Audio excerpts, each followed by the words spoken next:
You're listening to Modern Male Radio with Jerod Zavistoski and Nick Hawk, right here on LA Talk Radio. Whether you're a man seeking to get better with the opposite sex or a woman looking for some insight, I believe we can help.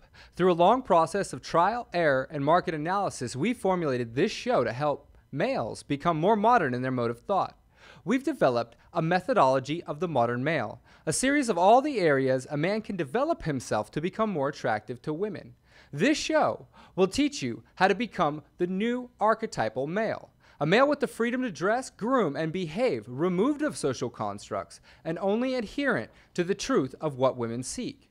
Taking the best qualities and attributes a man can possess and integrating their understanding with undeniable logic, this show will teach you how to become the one true archetype. Welcome to the Modern Male Movement. I'm your host, Jerod Zavistoski, and you're watching and you're listening to Modern Male Radio. This is all the stuff your mama should have told you and the shit your daddy never knew.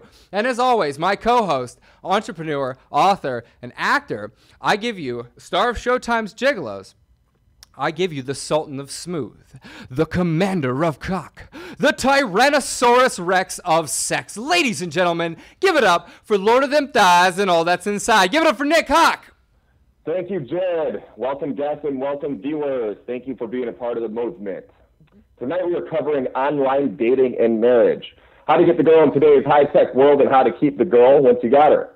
Tonight in the studio we have online dating expert Jerod Honor and marriage expert Dino Watt. Jerod, please tell us a little bit about yourself. Got into this stuff in late 2007, early 2008. Couldn't deal with breakups that well. Would party, drink, do everything to escape reality. And finally just realized, coming out of a blackout, looked at myself and was like, who would date me? And started searching on the web. Bought a $40 ebook, and within a year, I was speaking at my first major PUA pickup artist seminar. Nice. All right, good stuff. And how about Dino? What makes you a marriage expert? You've had many marriages or one good one? Yeah, one awesome one, actually, coming up on 20 years at the end of this month. So, yeah, very awesome marriage. Yeah, it's a lot of fun. Well, I got into this game back in 2006. I just saw that there were a lot of people who were struggling in their relationships that I was able to kind of easily see the fixes for them. So I started to take business principles, because a lot of my friends were very successful business owners, and I took business principles and put them into their marriage so they could have the same type of success they see in their business and their relationships. That's awesome, man. All right, good stuff. All right, I got the studio up now. The studio looks good, Jerod. Thank you. Actually, thanks, Sam. We got Sam in the house right here, and he has been working his ass off to make sure that this transition was smooth, because we got two Skype callers, and we've got me and Jerod in the studio, and this is the first time Jerod in the studio, huh? That's kind of cool, right? Yeah. Well, and this is the first time. Your name the same way too? Actually, I've never seen spelling his way. It's J. It's Jerad or Jarod. Yeah, so we're kind of. I haven't seen it like yours either. Yeah, it's very similar. We're both a little bit of anomalies. Right? Oh, that they're both JE. All right. Cool. And a lot of people don't know this, but I have to kind of burn it out. Getting a talk show was actually Dino's idea. I met Dino at Peak Potentials. God, it wasn't even a year ago. And you were like, dude, you got to get a radio show. That's what you need to do. And I was like, all right, and I started thinking about it, and then, I ran into the guys at LA Talk Radio, and Sam was so cool. I was like, all right, that's what I'm going to do. And, the rest is history, but this was your idea. Well, I'm happy to have helped. I just think that when I saw your book and I saw what you were doing, I just went, dude, this is easily a podcast or a radio show, and it just positions you in such a better, stronger place to be, as automatically you got a show. You're the expert. It's undeniable. You have that credibility. It's a positioning statement. So congratulations on your success. Be like, I'm going to slap you in the face with my cock radio show. Pa! Oh, all right. Cool. How you been, Nick? Can't complain. Still training hard. I did end up getting my jiu-jitsu brown belt after winning the world. So that was a huge accomplishment and milestone, to say the least. Nice, very nice. For those of you listening who don't know, who didn't but I'm banged up. I've been doing it for over 20 years now as well. 20 years? Still there? Yeah, it's making yourself sound like an old man. Yeah, about 22 years. About 11 of wrestling and 11 of jiu-jitsu. So, I mean, it definitely takes a toll on you. Yeah, no, I can do that. That's crazy. We kind of got we've got a mixed group here because we were just talking about fitness with Jerod here, and you did something, right? No? Back in the day, I just danced at the clubs. I was a dancer. Okay, yeah. So good cardio. Good cardio. Get out there. Well, cool. So I love having you guys on here today because we've got an awesome an awesome opportunity to kind of segue to worlds because Dino, you're an expert in marriage, so you're an expert in kind of how to make a relationship work that's really past the point of a relationship. Like now it's a partnership. And I love the structure and the idea you've got there with, kind of treating it like a business and treating it like this something that could be worked on. And Jerod, you're an online dating expert. So basically, like from being so saturated in a relationship to the basically like being completely devoid of any social contact, we're going to cover today what creates attraction from point A to what keeps attraction to point Z. So it's really, really cool that I get to have the two of you guys on because there's going to be a really awesome dynamic between the two of you. Jerod, real quick, do you have like a top three thing? Like what are the top three things that create attraction? When it's online, the things that I try and avoid are bad-mouthing or talking negatively. So okay. I never say anything. I just keep it fun and playful. Always have fun. Always just keep it light. And then the third one would be just flirt, banter, and tease. Flirt, banter, and tease. Yeah. Okay. It's kind of like another word for charm. Yeah. Right? Just lay it on a little thick, just you can goof around and sometimes you can lay it on like too smooth, and then they'll know you're like joking around, but you just try and keep it light and playful. If you have to ask, like if somebody if you have to like follow up with, hey, I meant that in a funny way. If you didn't get that, then you're already fucked. Oh, yeah. You threw yourself under the bus. What I found online is literally like saying the dumbest stuff works. Like, yo, hey, oh yeah, I'm good. Okay, cool. Like no effort. That shit works. When you're like, hey, so my name is Jerod, and I was thinking like your eyes look really beautiful, and we might make good kids someday. If like we had them with like our eyes could probably match in like this, and it's just like, God, like why are you doing that? Like don't say that to her. And it's even something that I had to learn, like because I'm over here like male. There's no difference between a guy over here and a guy over there. It's just development. It's just, did you learn the universal experiences that we all kind of have to learn? And right. I think that's where me and Nick come in a lot with a lot of this stuff. There's like self-development is our biggest thing. I mean, how do you feel, Nick? Did we lose you? I just heard, how do you feel, Nick? I keep cutting out, man. Oh, man. We're having problems. Hey, Nick, you're on Skype, right? Nick? Fuck. Okay, so we lost both of them. Yeah, so technical difficulties, but we're going to be right back. So, Nick, what I'm going to have you do is hang up the phone and call in, and then I'm just going to merge the calls. Dino, if you can hear me right now, I want you to call in too. Don't call in from Skype. Just call in the station. I can take two calls at once, right? Awesome. I'm good. I'm back. I'm good. Sweet. Look at you. And you sound all full and sexy. All right. Cool. So, Jerod, recap those three principles for me real quick. We've got a lot going on now. Just never badmouth or talk negatively when you're doing online. Just always keep it positive. Always have fun. And then the third one was flirt, banter, and tease. Cool. Flirt, banter, and tease. I like that. You got the little system set up. Cool. Yeah. So, Dino, what are your three? For dating, I don't suggest dating when you're married. That would kind of. What are your top? That's what I was going to get into. Hold on, we could jump to some of my questions then. Okay, awesome. Like my wife really frowns on me dating other people. My question, so Dino, was that's healthy then? When you don't have any outside stimulation, and you think all marriages should be completely closed off, or it's good for some people and not good for others? I honestly, I've never, in the years I've been doing this, and most of the studies that I have read, I've never found that it is healthy for a marriage. It's always, because there's always that, human nature that comes into it, the jealousy, the factor of, well, what are they doing different than me? Or are you falling in love with that person as me? There's this human nature to it. And no, I'm a huge fan of monogamy. I'm a huge fan of really exploring and growing with your spouse. Like I said, not only have I been married for 20 years, but I've known my wife since I was 5 years old. We dated other people throughout high school and stuff like that, but we were virgins when we got married.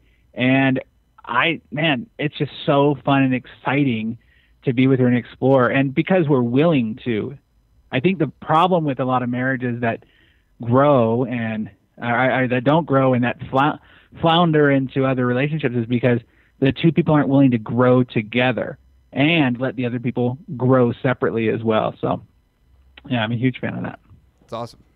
Okay, that's good. What do you guys do to spice up the marriage then? That's probably the number one question I get asked on my Sexpert website.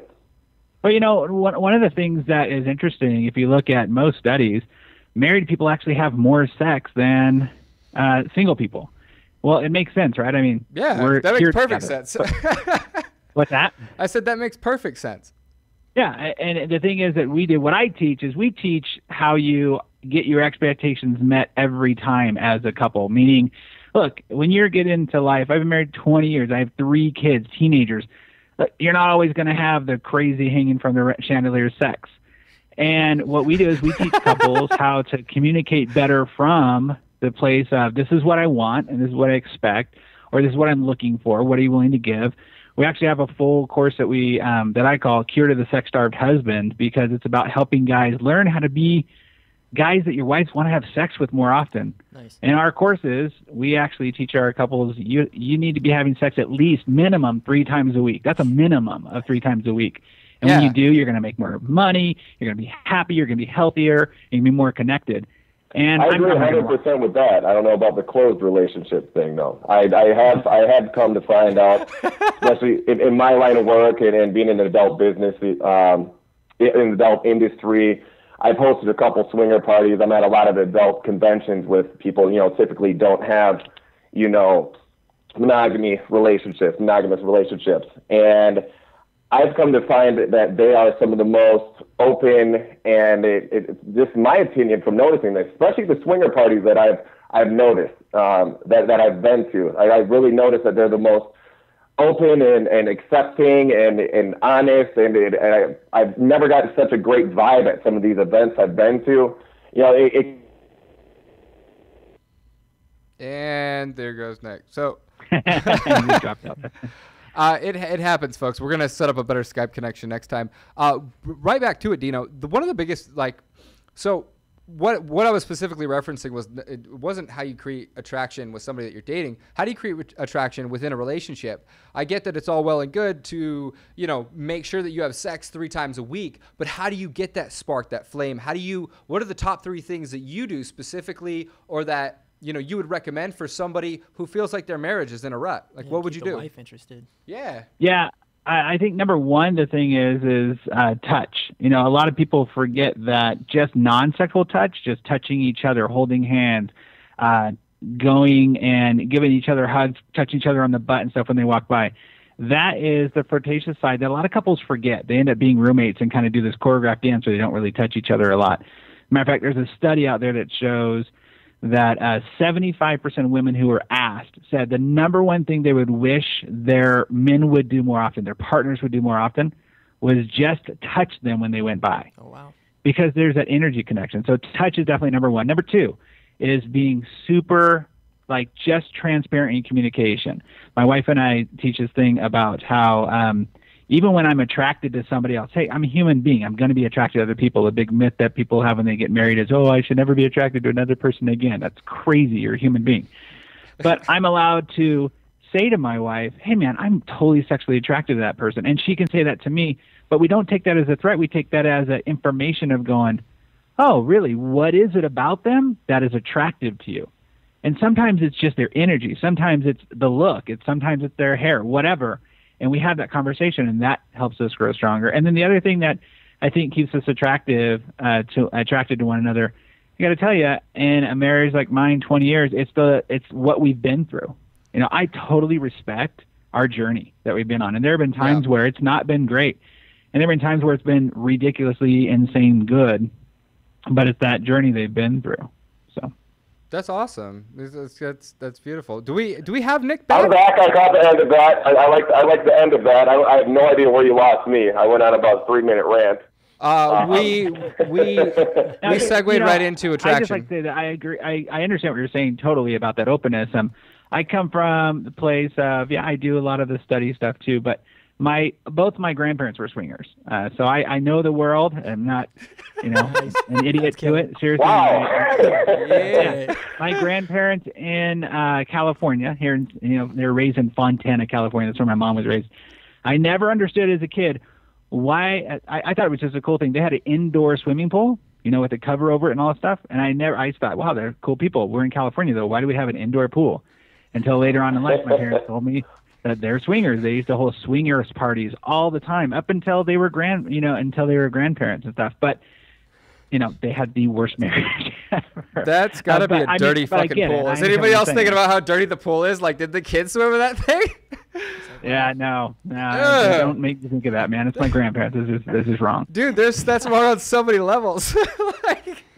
That's horrible. Why do you think what went wrong? Why do you think it was bad? Do you think it was, as you were saying earlier, jealousy issues or didn't trust issues? Oh yeah, absolutely. I mean, my grandparents hated the heck out of each other. It was one of those things where when my grandfather died, my grandmother did not shed too many tears, type thing, right? It was they stayed together for money, and they stayed together for just honestly, that's pretty much it. Just money there, or even just, we've been in this world for a long time. We might as well. And he had a girlfriend when he died, and I mean, it was just crazy stuff. But so before the swinging and everything, then they had problems already. Oh, sure, absolutely. So the swinging was kind of a result of problems, do you think, or were they always exactly? swingers? I don't think the swinging made the problems. Obviously, it's just like money, right? Money doesn't make people. Some people have a baby. Some people start swinging. Yeah, right. Yeah, exactly. I don't know if I compare the two. No, but I mean, that's true, because there are a lot of things that people do to kind of fix relationships or spice it up when it's not working. And, I could see how that might be something if they didn't decide, or if the baby wasn't enough, they were like, hey, let's fuck it. Let's swing. Yeah. But it's funny because our last show, we actually had a guy on who was polyamorous, and he was talking about, the ability to be comfortable with yourself and actually just love outside of that. And, be in a relationship with several different people and give several different types of love. I know this is kind of like a side note question, but how do you feel about that? Do you feel like it's possible for a man and a woman to divide their focus in love? Do you think it's possible? Do you think that's healthy? Give us your thoughts, both Jerod and Dino, please. We'll start with Jerod. Yeah, I mean, in today's world, I mean, people are going every which way. So I mean, we're starting to break away from the normal marriage, the normal thought. It's always back to generational evolution. I swear to God, every time we talk about this, it's generational evolution. Yeah, like everyone's like breaking out of the old school and doing their own thing nowadays. So the systematic social constructs that were put in place to create and aid social cohesion. Yeah, like a lot of people back in the day, it's like, all right, get married, have a kid, live your life, die. What do you think about that, Dino? So let me preface with realizing this is totally one of those episodes in life where it's like, hey, one of these things is not like the other. So let me preface with that. I totally don't agree with that. I think that there is this idea that, this is my philosophy of this. If you were to take any vice in the world, and I'm not here to judge anybody, but you take a vice, and if everybody in the world started doing it, would it be good for the world ultimately, or would it be the destruction of the world?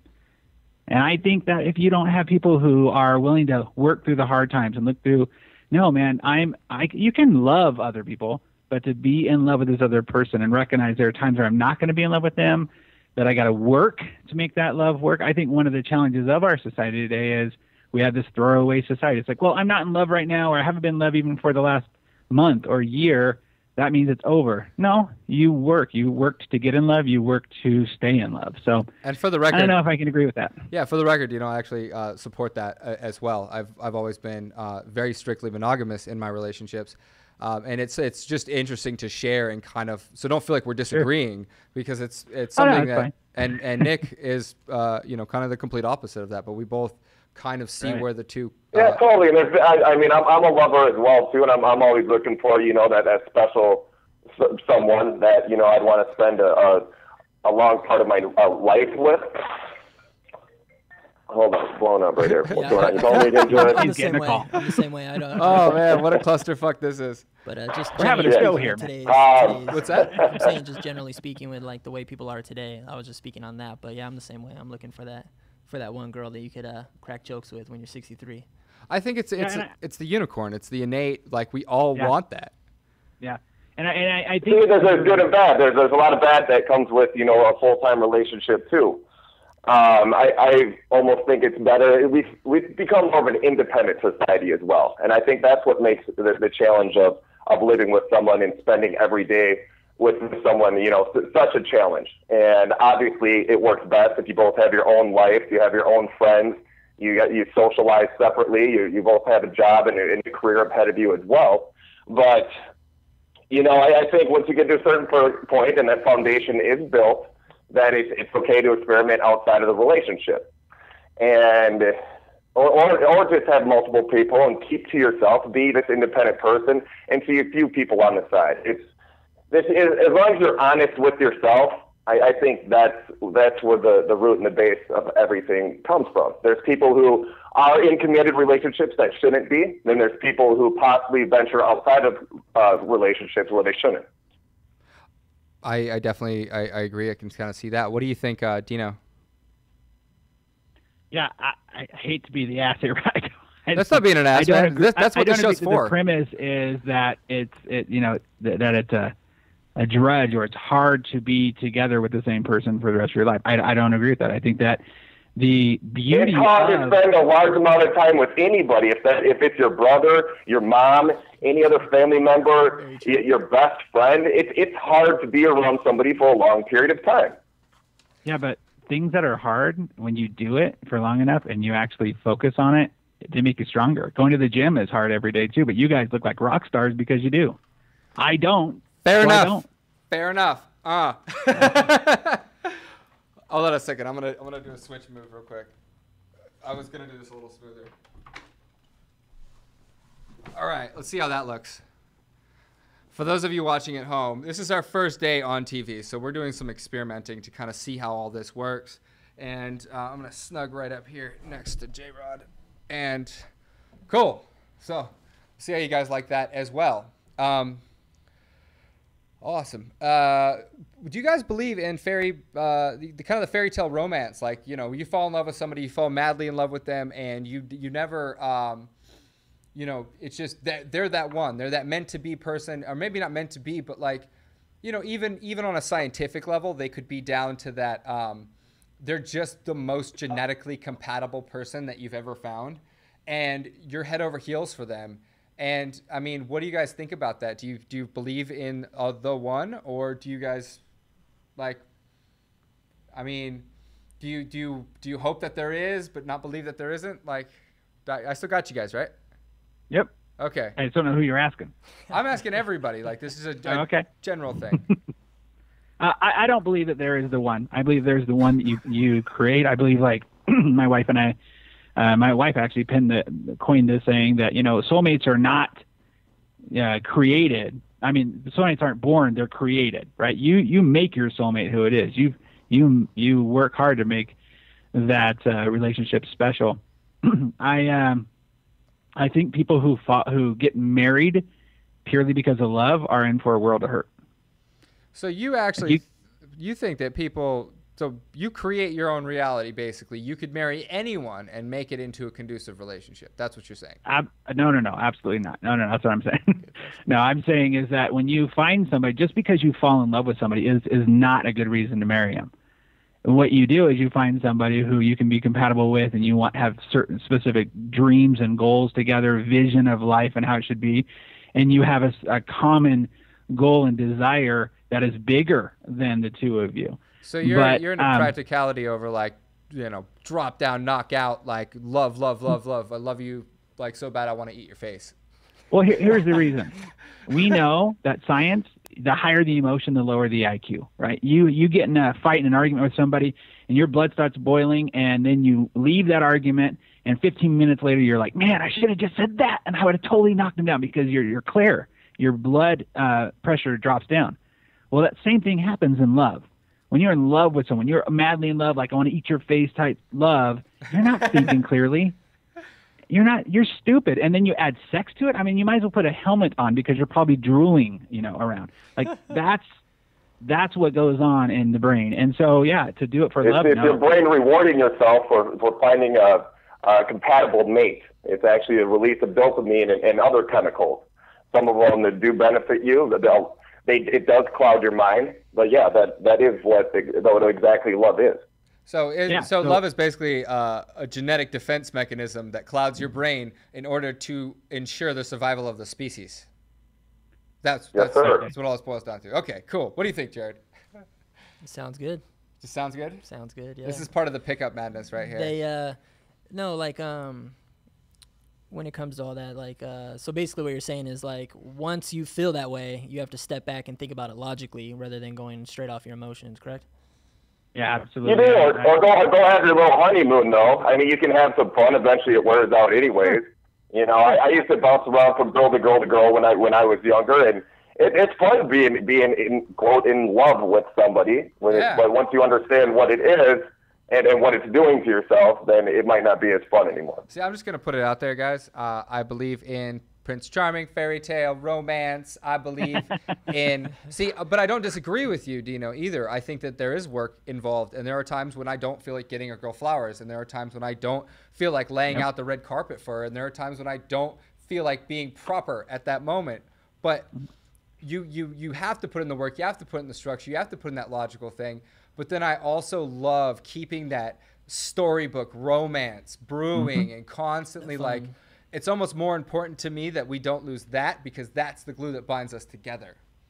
Right. What's great about that, Jerod, is that, with what I do and teaching these guys, a lot of these guys, number one, don't even know how to date, but keep that romance alive, right? On my podcast, the last question I asked before I go into this rapid fire round question is, what do you do to keep the romance alive? And so many guys are like, well, yeah, it's hard for me to work on that. I don't do the bass with the flower petals anymore. Like you said, the red carpet.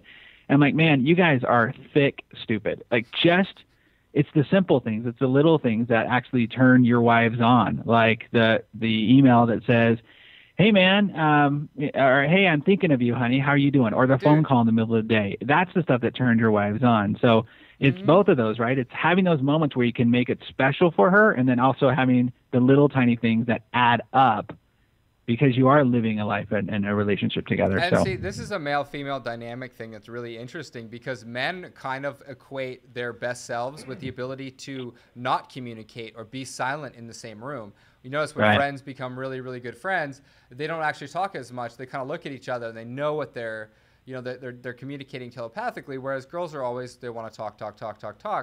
So it's funny when you actually, you're sitting there looking at your phone, you're like, oh, I should text her. And you don't really think about it at that particular second. You don't want to text her, but you're thinking, I should text her. And you're going, why is that? And I think it's, you're subconsciously picking up on her desire to be texted, first of all, that whole universal energy thing. But we could take the hokey stuff out of it for a second. It seems to us like, why would I do that? And it seems almost deprecating in some way. Like that's like an extra thing. And I don't know, sometimes I'm almost like, is that too much? Because if somebody was doing that to me, I don't know how I'd feel about it. But yeah, I mean, it's different when you're in love, I think.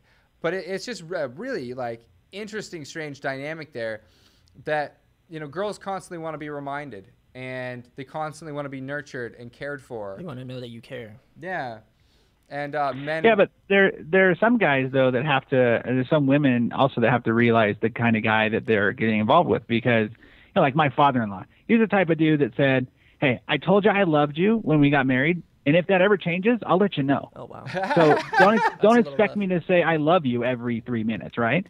So when we find those people, whether it be in dating or what, man, I mean, I think it's more important to have the balls to ask what they want so you can fulfill that, or to say, hey, that's not me, instead of having to deal with the friction and the breakdown later on because she's mad you're not doing the things she's asking you to do, but that's just not the type of guy you are, or you're not willing to become that type of guy. See, I mean, I solved this problem, okay?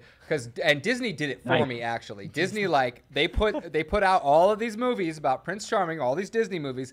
So there is an archetype that like we all know Prince Charming. We can all watch Disney movies. So that archetype is right there for you to grasp. Now, whether you want to, whether you choose to do that, whether you innovate that in your own way, or you go, hey, that's gay, I'm not going to do that. Prince Charming is right there. And every single girl, whether she likes to admit it or not, is somehow, some way has been sociologically manipulated by this archetype. And it's brilliant. Like, you know what every girl wants. It's right there. There's a picture of it. And the most awesome part about it is there wasn't actually a lot to it. It's something that you can innovate really easily. And that's what we do with Methodology of the Modern Male, which, by the way, is on, or actually, there's a camera right there now. I'm not pointing at the table, which, by the way, is on my Facebook now. I'm going to pitch that at the end, but the audiobook is out. Jerod, you're going to say something. Oh, I was going to say, one of my buddies, he's been married like 6 years, been with his girl for like 11, and he's real like into touching. He's real into like physical contact, all that stuff, and real like, and she's not.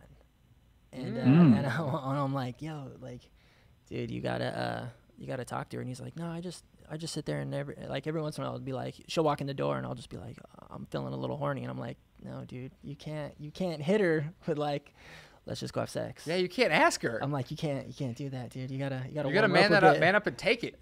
Not, I mean, like when you're in a relationship like that, I don't mean like rape her, but you can rape her, you know?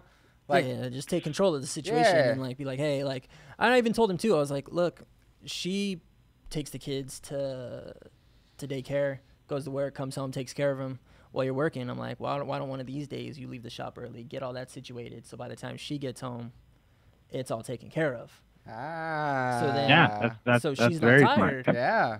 And it's almost like a form of manipulation. I mean, what you're saying, which is great, in a good way, right? Not in a bad way, but to understand what it is that makes them tick. There's a book out there called The Love Languages, which I do something more like it's called The Emotional Currencies, but it's finding out what is the main thing that makes them tick. And obviously, this is a guy, your friend, who his is physical contact. And a lot of guys will say, oh yeah, mine's physical, or mine's sex. Yeah, give me sex and I'm good. Which to a point that's true, but maybe his wife's, love language is service. So if he were to go do that, how much would that turn her on? For example, I know my wife, man, I can put up, this is an old joke that we say all the time, but I can put up shelves, or pictures that she has in the house, or I can go and do something for her in the home that she doesn't then have to do, and she's totally turned on because I've just spoken her love language. Nice. Whereas for me, I'm like your friend, I'm more physical. If she comes to me and just holds my hand or comes over and gives me a hug, it's like, great, man, she's really speaking to me. She's giving that to me. So you just have to figure out what that language is. That's interesting. I guess I would be doing stuff anyways. Like I really like, taking care of the girl. I would always be helping regardless. But it just depends on what. It's not that any of them are bad or wrong, right? It just depends on what is the one that speaks to them the most. So you got your physical touch, you got spending time with each other, words of affirmation, gifts, or service. So I'll bring my mom into this conversation. She's somebody who, I could spend every day doing service for her. I could tell her I love her all the time. But if I don't give her a dang card for Christmas or her birthday, she thinks I don't love her because she takes gifts as her main thing. So once you find that and you figure it out, now you can speak that language and they're never feeling like, well, they don't tell me they love me anymore, or they don't show me that they love me. So, yeah, that's interesting. So, okay, Jerod, you've had a lot of experience in we know it's got a dirty word, but the secret society of pickup artists. Right. You've got some experience in that. You and Nick have actually both spoke at the National PUA Convention, or the World PUA, whatever it's called. For Vince Kelvin. Right. How does this stuff relate to that stuff? You know what? The pickup stuff, I started to fall back on because once I got into a relationship, I couldn't really ask any of my buddies for advice because pickup's more about the approach, getting the girl, and the day two, which is the date. And then after that, you're kind of just on your own. And okay, so there is no back-end coaching program. Yeah, it's like after that, that's what they press. It's like now, it's like here's a couple conversation starters, which PUAs call openers. They teach you how to run attraction, how to talk to her, tell funny stories. Yeah, I've read the books. Get her on a yeah, I'm sure. Yeah, get on a date, and then after you see her, it's like you're pretty much on your own.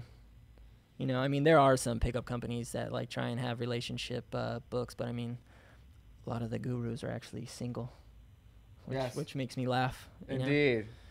But yeah, none of it, like relationship stuff is completely like it's a whole different area. Like, and I mean they have it in the same area of the bookstores, but like when you're reading relationship books and like how to like be a better boyfriend, how to be a better lover, it's a completely different area. None of the gurus are teaching that stuff. I had a conversation with somebody today on Facebook about that exact thing, and it was we were talking about pickup artistry, and I was like, what I do is I took the best from everything. And to be honest, I never even read anything. I didn't know anything. This was just my development process. And realistically, I said, okay, I don't like that. I like that. I don't like that. And when I went through my development, it was like I kind of came out with this modern male, like what I consider to be a modern male. And I found other people kind of like that who had kind of gone, okay, there's this fine line. There's this balance, like well, I'm not going to go too far on either end. And it's funny because there's some stuff from pickup artistry that works, and then there's other stuff that I'm not a big fan of. Right. And then there's some stuff from gurus that really works, but then there's honestly, I hate the branding and I hate the archetype. Like, if you're a guru, you've got to be this like feel good hippie, and you got to like search deep inside your masculinity, and you got to like feel the power. Same here. I hate all that as well. What I tell everybody to do is exactly what you did, Jerod. Everybody needs to, study and look into different techniques and everything that's out there and take pieces what would work best for them. Yeah. Nobody should just follow one person and follow one road. You can't. Right. You can't. And no one thing is going to work for everybody. And I mean, let's face it, like archetypes were built, they were designed, they were created. They're not real. We talk about that in the intro. It was breaking down social norms and allowing somebody to be free to be what I consider the modern male, which is a male that's open, a male that is willing to grow and learn and do whatever works. And I think that that's like the most important thing that any guy can get is like there is no archetype. Just be progressive and growing and forward thinking in your thought process in anything in life, and you'll get where you need to go. And it's like, I think one of the other big pieces is that things that are not related to dating are often overlooked. Like I would say that my dating has gone through the roof because of my experience in the ring. And I think Nick would agree with me on that. But did I lose you? Elaborate on that. Well, I think that I often compare approaching a girl with the same kind of adrenaline dump I got the first time I ever got in the ring and fought with somebody. It's terrifying, and there's a lot of trepidation that goes into that. And I feel like, when I got in the ring for the first time, I was terrified, and like I had trained and I was super excited about getting in there. And then right before I got in there, I was like, oh shit, I don't want to be here. I don't want to be here. I don't want to be here. Approach anxiety. Confidence is the number one thing you need to succeed in anything. Exactly. In anything. If it's in the ring with women at work, confidence is what you need. And you get that by reading and learning and experiencing it. What would you define confidence as, Nick? And is it something that can be learned? Yeah, right. Miss you. One of my friends is a PhD psychologist, and she's like, "Can you teach confidence? Do you think you can?" definitely. But I mean, it's through experience, though. Yeah, that's what I said.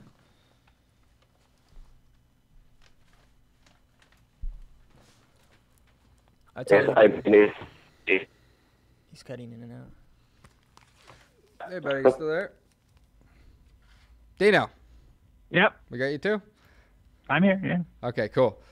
All right, well, we've just got some bad technical issues tonight, guys. I'm really sorry. But You're good. Our next show is going to be much better. This is our first night in the studio, in the TV studio. So, normally we've got all this set up. I think Nick is at he's at a different location, but we're actually getting close to being done. I wanted to ask, what are the most common problems that you guys run into while you're coaching people? A lot of guys, like when it comes to online dating, people order one of my programs where I teach them everything I know, where I sit with them via Skype and I explain to them like the theory and the reason why. I'm telling them to create their username, why I'm writing out their profile a certain way, and then they'll just want me to do it for them, which is actually like a couple $100 like lower package. So I'm just like, dude, I'm about to teach you so you don't have to like ask me questions later on. You just know how to do it. So people just like want me to like do the homework and everything for them, and then they think they have like access to me for the whole year because I did it for them. I'm like, all right, you just want me to do it for you? And then I just do it and I send them off on their way. But then they'll like hit me up like months later, like, hey, what's this? And I'm like, dude, like, it's that get it now generation. Like nobody wants to learn anything. Oh, they don't. Everybody totally. wants to like. I totally agree. I would agree with you on that, Jerod. That that's the big challenge with coaching is that people want me to be more invested in their success than they are, and it's like, I can't do that. I can't be more emotionally invested in the success of your relationship than you are. And I think it does have a lot to do with this society of, well, let's just do it for you. And Jerod, I think what you were just saying there is right on with your point about confidence. People, I think you can learn confidence. The fastest way to do that is really know who you are. Right. Like totally know who you are, what you stand for. And if you can't write out your own freaking bio, if you can't write out your own online dating profile to say, man, this is who I am, this is why I am worth you contacting me, that's a pretty bad place to start. And I got to say that happens with couples too that I mentor, where I'm going, man, you guys got to know who you are first and foremost, know what you stand for, know what your vision is, and that way you can grow to that vision as opposed to going, well, I'll let somebody else do it for me. I have a great friend of mine. He's a best-selling author. His name's Garrett Gunderson, and he's a financial dude, and he laughs about how people always want a passive income. And he said, what in life can you be passive about and be successful at? Can you be passive about your marriage? Can you be passive about your relationships? Can you be passive about your health and be successful? No. So that's where confidence comes in, is being able to know who you are so you're not being passive about your dating life. So good for you, Jerod. I think it's awesome. It's interesting, and it's funny because interesting, I'm going to actually talk about being interested, and I feel like even that you can dial that back even a little bit further and say that a lot of guys just aren't introspective. We're kind of taught not to be. We're taught to put out this like hardened shell of what we think masculinity is. Right, true. And it's this kind of like belligerent, like, I am male and you're wrong and I'm right and I'm going to dominate you with all my energy. Mr. Alpha, right? Yeah, and that's thrown around too. The alpha in the PUA scene is thrown around way too much. Way too much. And I laugh because I'm a scrawny, pale dude. Yeah. And I'm like, how am I alpha? But like I go and I get dates, I get women. You know what I mean? That's why I like laugh when other people are like, you need to be alpha, and I'm like, dude, you're a 5'4" coach. Social constructs change, therefore. Like social constructs change. Therefore, what was attractive back in 1950. You're dun dun dun dun. You're corn-fed guy. Yeah, you're corn like that. That archetype has changed, and we haven't realized that males are there's what is innately male, and then there's also what is built up around us. That is a man, and what is a man changes. Every 10 years or so, the definition of a man changes. And it's really, really interesting to see all that. And it's funny because people fall back on, boilerplate archetypes because they're not interested in introspection, like what you're talking about, Dino, where it's like you can't get somebody to care. You can't make somebody want. You can't make somebody go, hey, I want to get better at this. I'm not going to quit. I'm not going to fail. That's where the problem is. For me, getting somebody, putting a boot up their ass and going, hey, here's why you should care. And I think that even goes back to the Tony Needs thing, like the 6 human needs.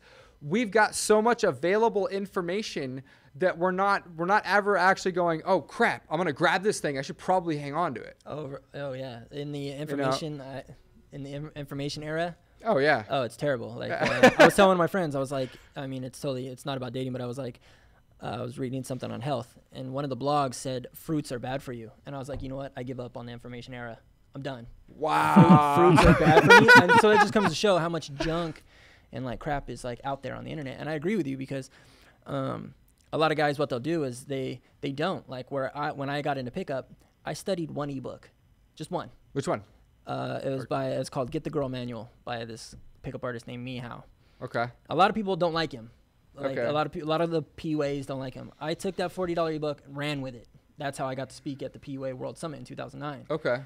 And but other people they had like a terabyte just filled with like pickup audios, books, and then I'm just like, what are you doing? Take one thing and master it. Yeah, just take it, master it, and then like once you understand that structure and you made it work for you, move on to something else. Then innovate. Yeah. Then try that. But and then like years later, the same people that were like beginning when I was, they're still like asking questions like, hey, what opener do you use or what converse? And I'm like, are you kidding, bro? It's been 5 years. The whole thing, the whole pickup artist thing to me is a permission slip to develop confidence. You hand a guy a mathematical formula and you say, here, if you use this, it'll work. He goes, okay, I've got the magic script right now. And then he's got a whole bunch of other people that are showing that it works. But realistically, you're walking up and you're trusting in something, so you're being a little bit more confident. And then the more you go out there and do it, it helps you bridge the gap. It's like alcohol. To me, alcohol is a permission slip to have fun, And it's like, I feel like a lot of pickup is, I'm not saying that none of it does, like there's a lot of it that does work. Right. There's some of it does work, some of it, it's in there. Yeah, I agree with you. Even though I come from that background, but it's just like after a while, like you just start to sit in, like my buddy Jerod from Casanova Crew, he was throwing the seminars here in California, in Southern California. And I would just go in and listen to the gurus, and then I would just take little pieces that I needed. I'd be like, all right, getting that girl's number line, taking that. Yeah. Oh, I like that little bit about how to build attraction, like how to tease her. That was a great line, like how to segue out, like perfect. Gonna take that. Yeah. Rather than other people are just like, I'm gonna use this, and then I'm gonna transfer over to here, and then I'm gonna go right here, and I'm like, yo, that's just. Yeah, you have to be in the pocket. You're two in your head. You have to be in the pocket.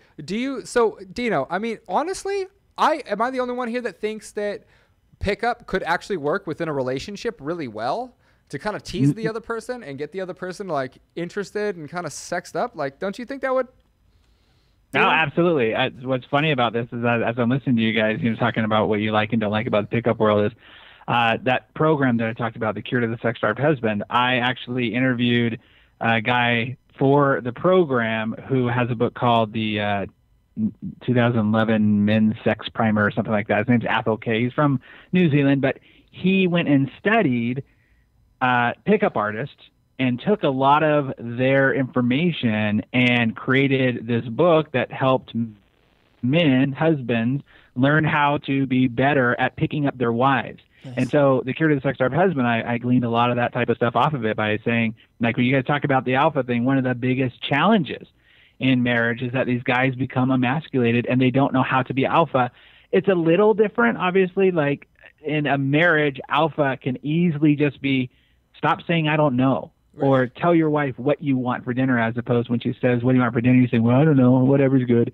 That doesn't turn on a woman. But biologically, you have a man who just steps into being the leader in his home and being alpha in that way. It actually turns women on biologically from the caveman days. Yeah. It's not like this weird thing. So I think there's a lot of value to the skill. Some of the outcome I'm not a huge fan of, but I'm not all about just hooking up every night. But that's just me. But I think that the ways, especially in a relationship, can be used often. Yeah.